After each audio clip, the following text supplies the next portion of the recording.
Hello folks, Pipeman 1861 here.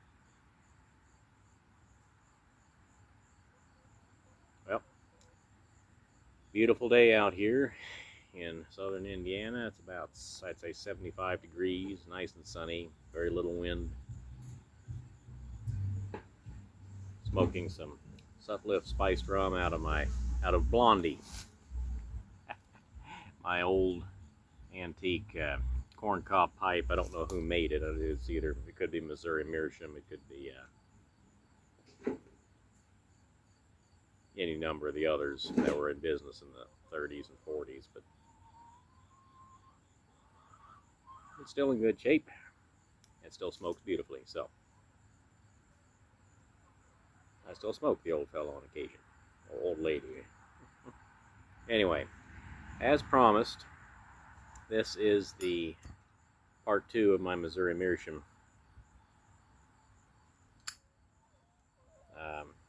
time, which is the factory tour of the video I made.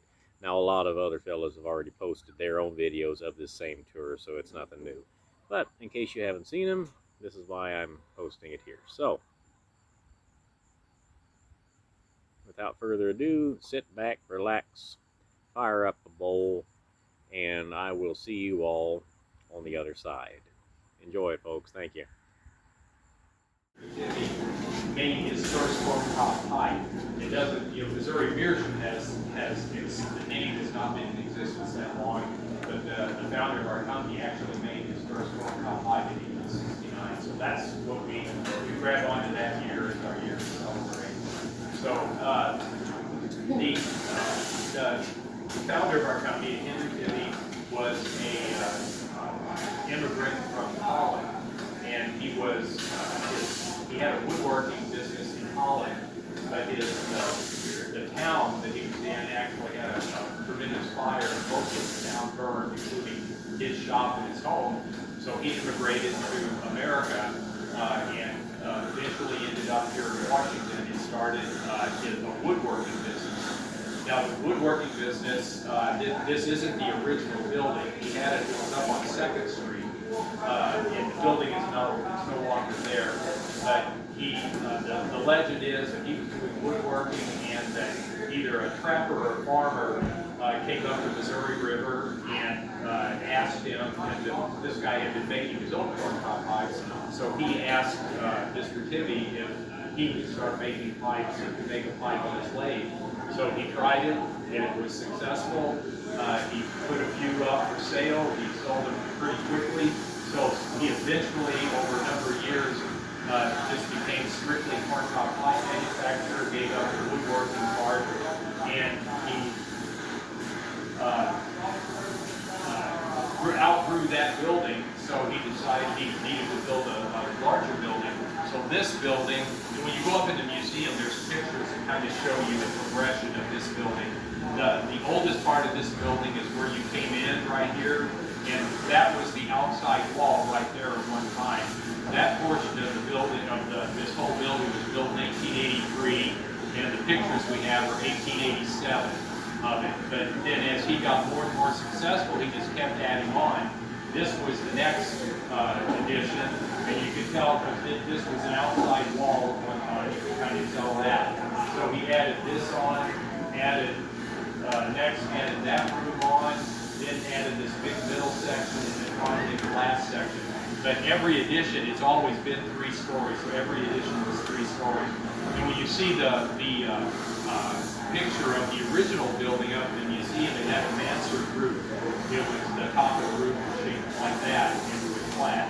But when they added this one on, they did away with this part of the mansard. Then eventually they decided that didn't look right, so they did away with this one too. So that's why it looks different than the picture, a little different than the picture that you'll see.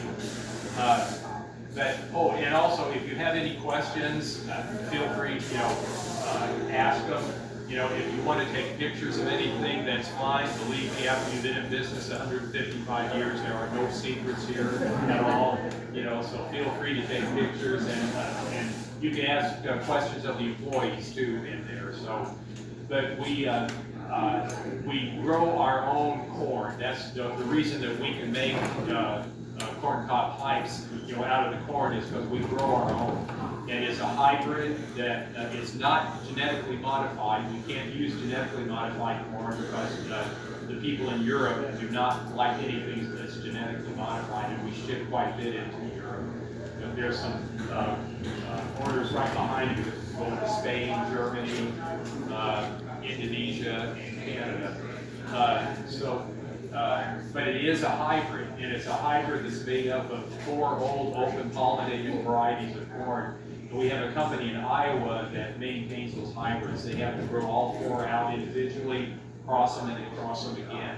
And that's pretty complicated for anybody who knows anything about hybridizing. That's a pretty complicated and time-consuming thing. Now, years ago, when I was a kid, field corn was a lot bigger than it is now. Field corn was big, it was big and fat. But nowadays, if you go and look at field corn, it's the cob is really thin and it has a lot of grain on it, but the cobs are thin. Well, obviously, it doesn't work for us. So whenever that started changing, we had to come up with our own variety of corn.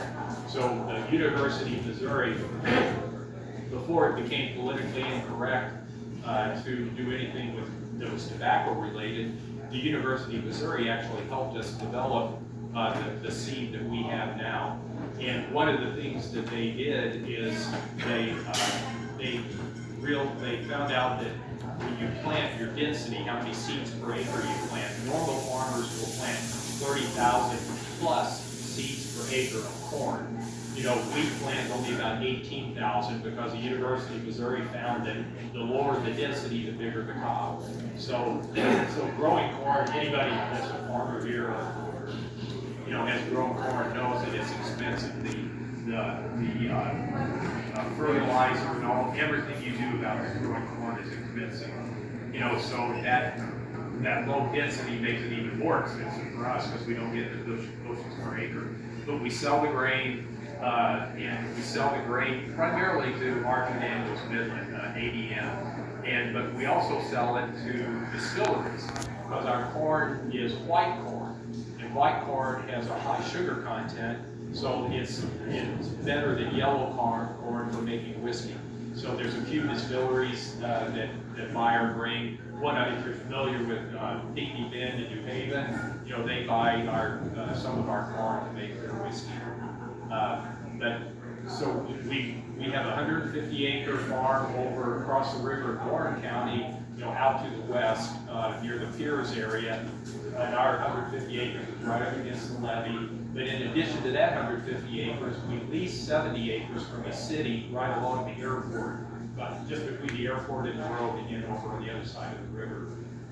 So we have about 220 acres that we have access to grow corn, but we grow usually about 150 acres a year.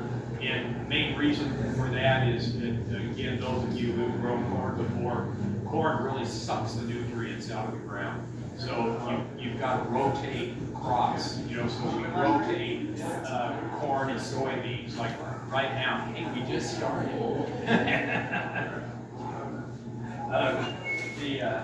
See, she's texting me already. So we rotate soybeans and corn, and then with having basically 3 fields, because our 150 acres is divided into 2 fields, so we can kind of rotate. But after it's grown, we harvest it, we shell it. Our shelling operation is right across the river. We shell it there, sell the grain, bring the cobs over here, and take them up to 3rd floor above this part of the building, and leave the cobs up there just piled up for about 2 years to let it dry. Because even though the grain may be dry enough to shell it, the cob's not dry yet. It takes a while for the cob to actually dry. And the way we know that is if you try to use our saw to saw them, it'll gum the saws up if they're not dry enough. So ideally, they stay up on 3rd floor for a couple years to dry. We leave the windows open. As long as they don't get wet, they're fine. We leave the windows open because in the cold in the winter really helps dry them out quicker. And then after they're dried, then we bring them down and down into the production room here. So, and as you can see, we sell all over the world. We sell to every country that we're allowed to sell to.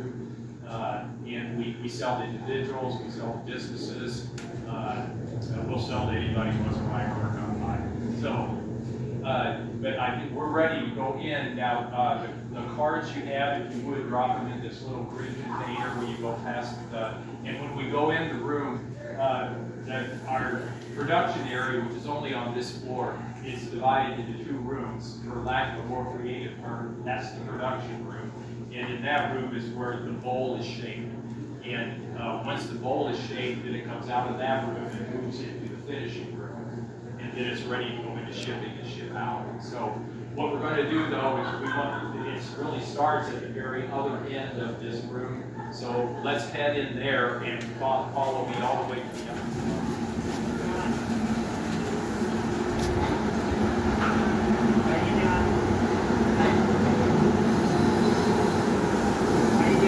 Not too bad. How about yourself? Pretty good. Good.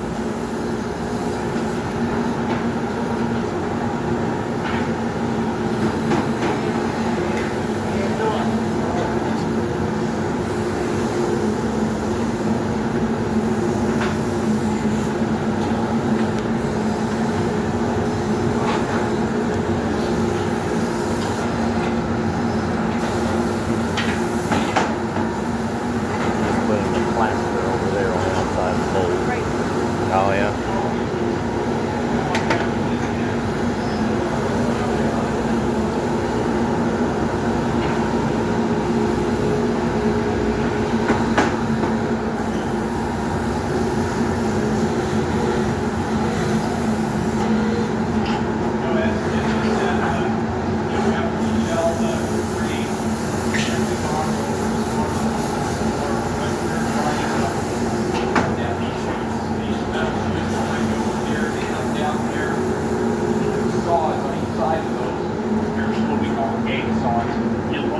Up into that hopper and it rotates it up into, there's about 3 or 4 saw blades in there, rotates it in there, and then cuts the cobs into sections. And we do that with most of the cobs, but some of the really big cobs we'll save to make our big pipes, like the MacArthur, for instance. If any of you have seen that, you know, that's a tall pipe, and General MacArthur's pipes were made right here. But most have them go down through here and get cut into sections. Then once they're, after they're cut into sections, the next thing that has to be done is to drill the tobacco chamber out. And the reason we have to do that is because to shape this, you know, we've got into a pipe hole, we've got to put it on a spindle and either shape it back in the corner back here, or Josh, that you just went by up there, you know, does it by hand on the lathe. So come back further this way, and John will show, he'll operate the tobacco chamber.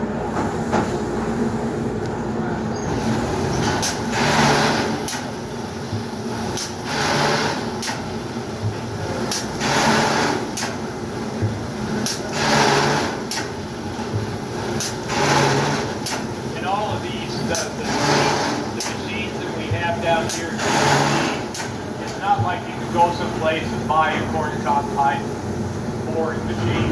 You know, so we have to make, you know, over the years, you know, we've made most of the machines that we have down here, we've somehow made or pieced together ourselves. So, and most of these machines, and almost all the workstations, if you had a picture from 75 years ago, it's the exact same machines that we were using. And some of them 100 years ago.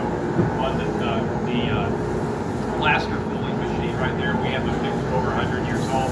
It's the exact same workstation, rather. So after the tobacco chamber is drilled, now we can shape it. We can shape it one of 2 ways. You can go into these machines in the corner over here that we patented back in the 1930s, and it has on the other side of them, you can't see it here, but on the other side of them there's a wheel that you put these on a spindle, and then it rotates up into a cutting head that will shape that into a bowl. And there's yeah, here we go. Yeah, and here's an example of it. This is what's called a flat, just because it is flat. The other, another version of this where this is rounded off a little bit, but it shapes it into something like that. So about 50% of our pipes go through these machines back here. And again, they're old machines. We're very lucky that the only company in this town that's older than us is the machine shop that's up on the hill, Bleckman's. So they've been working on our machines ever since we've been in existence. So they keep these guys running back here. So we're very fortunate in that regard. So about 50% up are shaped back here. The other 50% are shaped by Josh, by hand, up there at the other end. And Josh can do roughly 500 pipes a day, and he'll do something for you whenever we get up to that end. But then after this is shaped, then most of our pipes get coated with plaster, and that's what the founder of our company, Henry Tibby, that's what he did in the very beginning, and that's where the name Missouri Meershaum actually comes from. Meershaum is a German word that means sea foam, and real Meershaum, you probably know, calling it a rock is it's not really as hard as a rock, but it's a substance that they mine in Turkey. And if you've ever seen the white pipes that are carved into really ornate designs, that's real Meershaum. So Henry Tibby, when he took one of these, coated it with plaster, kind of looked like a white pipe or whatever, kind of looked like a Meershaum, so he called it Missouri Meershaum. So that's where the name actually comes from. So the next step after they're shaped, let's walk up here a little bit, this next workstation. Right here in these workstations, this is where it gets coated with plaster. And they're not doing it right now, but they literally just take these, put it on a spindle, grab a handful of plaster of Paris, and coat it with it. And the reason they do it with their hands is the only way that you can tell if you've got all of this filled enough is the feel of it. And the guys who do this they've been doing it for years and years. And if you see some of the dark colored pipes like this, some of you who know our pipes know this is the Country Gentleman, and this is one we sell tons of these. But that dark look to it is it's a water-based stain that gets added. Actually before the plaster is put in. That's why back there it's waiting to be filled with plaster. But in the old days, the way we made this look like this is we put it on a spindle and held a piece of cottonwood against it until it started smoking, and then it gave it that look.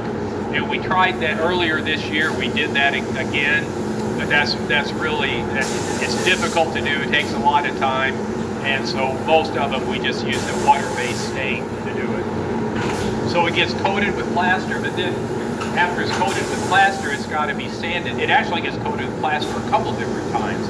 And after it's coated, it's got to be sanded because it's really rough. If you walk down here, we can see that.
that plaster has to dry for a day before you can do anything with it. And if you coat it twice, then you got 2 days tied up and letting it dry. So once it's sanded and topped, then we end up putting a little bit of lacquer on them. And so if you come down here a little further, you'll see that.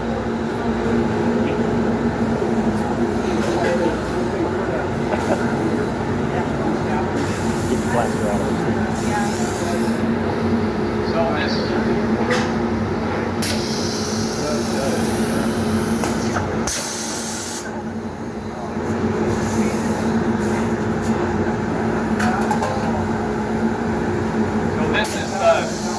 The little bit of lacquer that we added. The lacquer right around the corner. We're not going to go in there though. So what we do is put the balls in a tumbler and just add just a little bit of lacquer in there and tumble them, to give them that color. And then once we've done that, then the next thing that has to be done is what Tony's doing here is drill the stem hole. And then once the stem hole is drilled, it's ready to go in and go through the finish. But then, like I said earlier, about 50% of them, including these, this is called a pony bone. This gets turned down on the machines down in the corner. But about 50% of what we sell is like that. The other 50% Josh does right here by hand.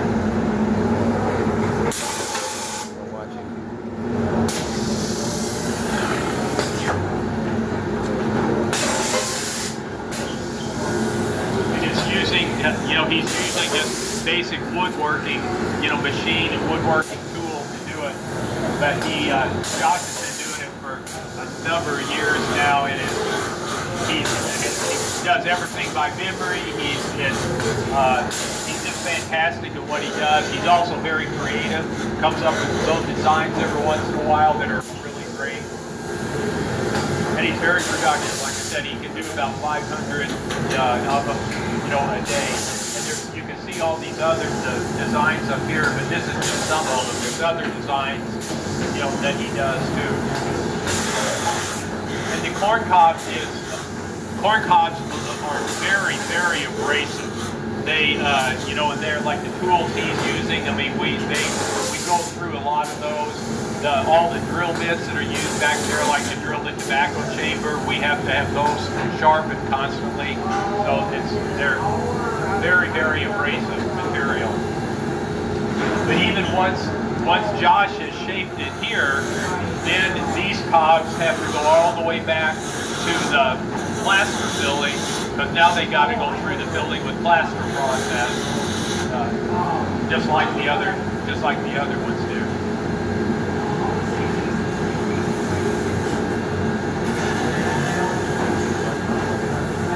Josh is an artisan. He's really good at this.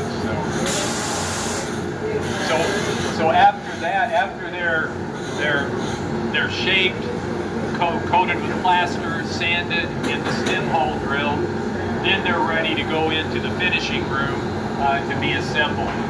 So it's a little quieter in there. Well, we can head on.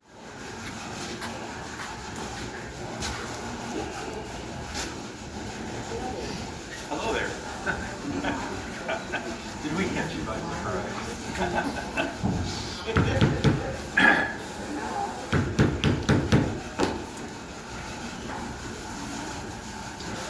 Wait for the rest of that crew to get in.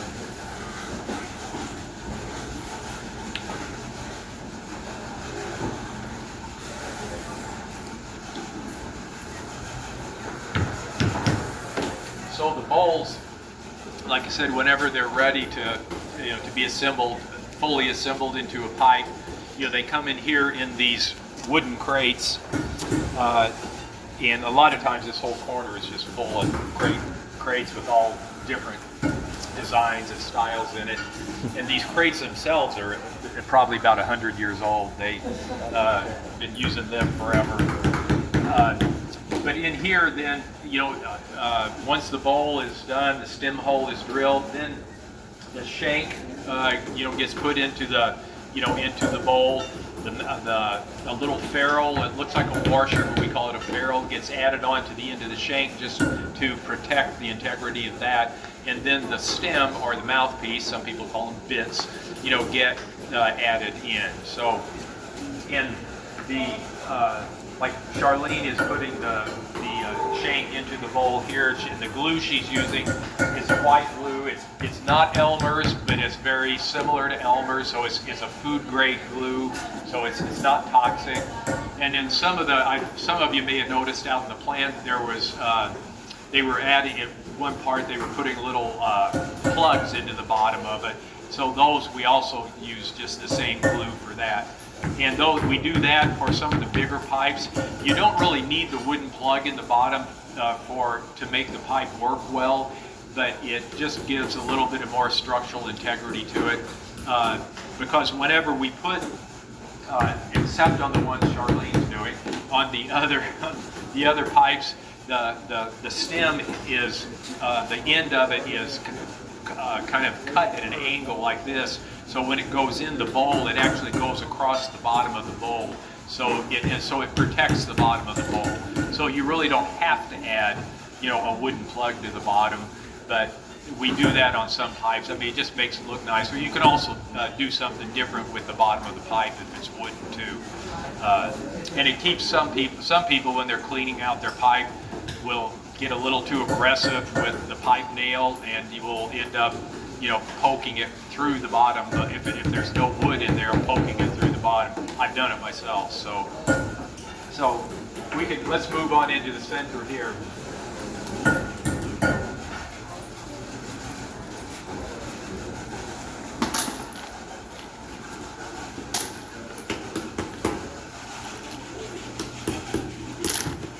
You see they're doing versions of what I talked about on several different pipes here. And one thing here at the end, what McKinsey is doing is putting what's patch around where the shank is already glued into there, but she's using a patch that just kind of secures it a little more, makes it a little more airtight there, because you don't want air leaking through right there. And it is colored similar to the bowl. So do the patching. And then what Tony is doing here, some of the oldest version of the corncob pipes didn't necessarily have the shank and the mouthpiece or the stem like we have now. They had reed stems. The ones like Mark Twain smoked our pipes, and the ones that he smoked were bowls that had these reed stems stuck in them, because you could take that, if it started wearing out, you could just pull that reed stem out and stick another one in. That was a common thing back then. And you'll see up in our museum, we have a couple panels that were in the 1904 World's Fair in St. Louis, and there's a lot of reed stem pipes on it. You can see they would bend some, to give it a real nice look to it. And even some of the pictures we have of our founder from the 1880s, he's smoking a pipe that has a reed stem that comes up like that. They're really neat. We sell a few of those, not a whole lot, mainly, and I think it's mainly because obviously I'm a pipe smoker, and I'm usually doing something when I'm smoking a pipe, so I clench it in my teeth, and those, since they're round, unless you file them down on the end, they're hard to clench. They're round and tend to roll. So anyway, does anybody have any questions at all? The other, what you'll notice here on this table too, there's a lot of different labels, and I learned early on when I started, you do not call them stickers; they are labels, and a lot of them have a barcode on the bottom, because a lot of our pipes will sell to wholesale, to stores, and they want to have a point of sale where they can just scan it, so we have the barcode on some. That's something we started last year, maybe, I think. And then, but a lot of these, there's a lot of different labels. most of them have our name on it. Well, they all have our name on them, but we do collaborations every once in a while with other companies. Like if you're familiar with Pipes or Cornell and Deal pipe tobacco, you know, they from part of Smoking Pipes and Ladisi. If they do collaborations, they'll come up with the design of a pipe and say, hey, can you guys make this? And so we'll do either a limited edition, or some of them we keep making, and the label will have their name on it and our name. So we've done that with Cornell and Deal and a couple other companies, and some individuals too. So once they're put together in here, then they're ready for shipping, and they go out. This next room is the shipping area, and they go in there to be packaged, either packaged for wholesale, like in the cases that were out in the room there, or we sell a lot on our website too. So a lot of times we're just shipping out an individual pipe to the customer too. And the wood that we use, some other groups have asked, well, where do you get the wood that you use? We get that from a company called Brown Wood up in Maine, because all the wood, whether it's the stem or some of the wooden pipes that we make, they're made either from white birch or hard maple. And the northeast part of the United States has a lot more white birch, and white birch doesn't grow naturally here. So they have the white birch and the hard maple, that we don't have it here. They're also a lot less expensive than the wood around this area. So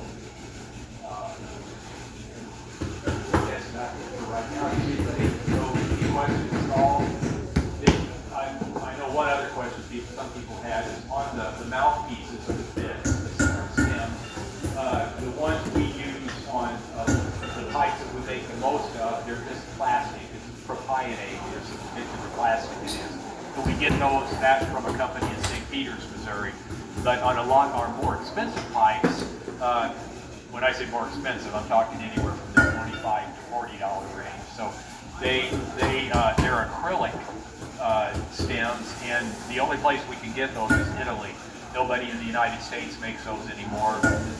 Some other countries in Europe make them, but Italy is the main producer of that. So we have those. Vulcanite, those of you who are pipe smokers, if you know vulcanite, that we used to do some vulcanite, but vulcanite is a rubber compound. You've got to polish it. It has it'll turn greenish after a while if you don't keep polishing it. And it's hard to work with. So we typically don't do vulcanite. So it's acrylic, plastic, or the reed stems. Well, if nobody has any questions, we're going to go out the door we came in, go up the stairs right around the corner, up to the room right above us, and there's a display up there from Skillet Fork Pipe Museum. If any of you have seen them on Facebook, they have a tremendous collection of antique corncob pipes, not just from us, but from all the 13 to 15 corncob pipe companies that existed over time. And so you can take a look at that. We've got some old machinery and stuff sitting up there you can take a look at too.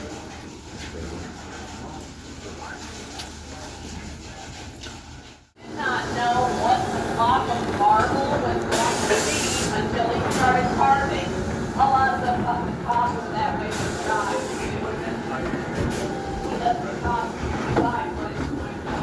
It smells like a nice old factory. I like this. This would be a perfect place for All right, folks. really good job. Good. Glad you're going. Watch out for the ghosts. We can easily get live without that now. Back in the exhibit, the rest of our we have production. For a first floor and on this floor. Back in those days, just our company alone shipped 20 million pipes per year. Now we ship about 600,000 pipes per year. So we tend to have a lot of square footage that, so we spread everything out. So if we can cut the cobs, then we, store them up here. And I wanted to point out too the mechanism that's hanging from the ceiling back there. That's an old belt-driven elevator, freight elevator, that until about 6 months ago we were using every day. But there's something broke inside it, and we can't find anybody yet who knows how to fix it. So, but it's really fascinating to see it because you control it by 2 ropes or 2 cables, and those belts flip around, and it takes it up or takes it down. It's really, I wish it was running because it's really interesting to see it. You got to be careful with it though, because if you take it down too fast, it bottoms out, and all that cabling unspools, which I've seen happen once. But and there's another mechanism. When you go out into the museum, there's another similar mechanism hanging from the ceiling where there was a belt-driven elevator out in the museum area too. So, yeah. Have you seen a resurgence of people smoking pipes like over the last maybe 50 years, or is it still slow? Yeah, there's been a little bit of a resurgence. I think right now it has kind of plateaued a little bit, but during the pandemic, you know, when a lot of people were sitting at home and they had a little bit of extra money, I mean, we definitely saw a resurgence in pipe smoking during that. But yet that's kind of leveled off a little bit right now. But the good thing is, and you can see it if you go to a pipe show, you know, it's not just a bunch of old guys, you know, smoking pipes. I mean, there's as many young guys there, you know, smoking pipes too. So it's you know, it's one of those hobbies that goes across a whole demographic, and I think it's still. I'm not saying it's going to grow by leaps and bounds. I don't think that's happening at all. But I think it's going to hold its own. You know, as long as you have a quality product, and it's kind of a social thing. Most pipe smokers get together with other pipe smokers at some point, so it's kind of a social thing. Yeah, it is. Yeah, it is a hobby. I would definitely agree with that. Yeah. So what we're going to do then is go into this next room, and there's some old equipment that we pulled out from all the corners of this place that you can take a look at, and then you can make a right into the warehouse, and the skillet form pipe you see in that huge display there that you can take a look at. There's also absolutely. And then right here, because he's going to city bar too. Then in my way to beautiful Washington hills.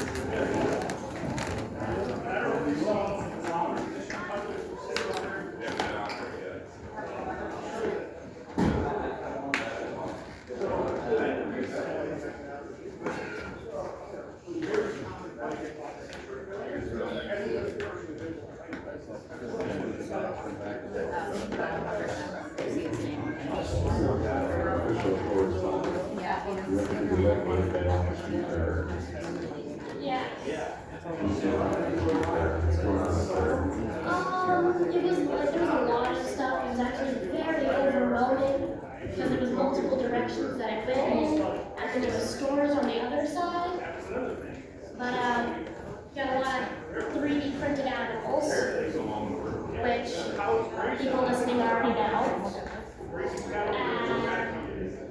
So yeah, there was a lot of Halloween stuff. It was pretty neat. There was a lot of like shirts, a lot of shirts, some stuffed animals, one dog nearly humanized. That's what I said. Oh, you saw this man that was selling doors and windows, and it was really rude, and it kind of looks like a hobgoblin with flesh.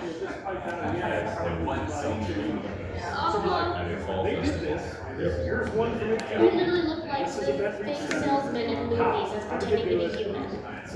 And then the other one are these, which are corn shaped, with actual shape. That's an actual Yeah, that's corn cob, just like the bowl. And that was a common high-end pipe back in the day, and there hasn't been a commercially available cob shaped pipe probably since the 40s. Is this all one piece? No, It's two pieces. that's the okay. trick. But now there's two different models of cob shank pipes for the 155th. It hasn't been since when? The 40s. Since the 40s, since they had a, because all this stuff now is like a faux kind Yeah, of it's thing, all right? wood, yeah. Yeah. So, and Derek, who's the other, he's the other founder of this museum. Thank you. He Yes, very kind of well. rediscovered how to make That is amazing. cob shank. So that's a big part of what we do is bringing back historical models through technique. Well, hope you all enjoyed that. I know I did. And like I said, I'm sure planning if they do a 160th anniversary event, I'm definitely going to be there, and I hope you all would be too. Because I would not mind taking that tour again, or 5-6 times again. Anyway, everybody, I'm going to let you go. This is Pipe Man, 1861, saying goodbye. Good luck. May the good Lord take a liking to you. I'll see you all again real soon, and as always, happy smoking. Bye, folks.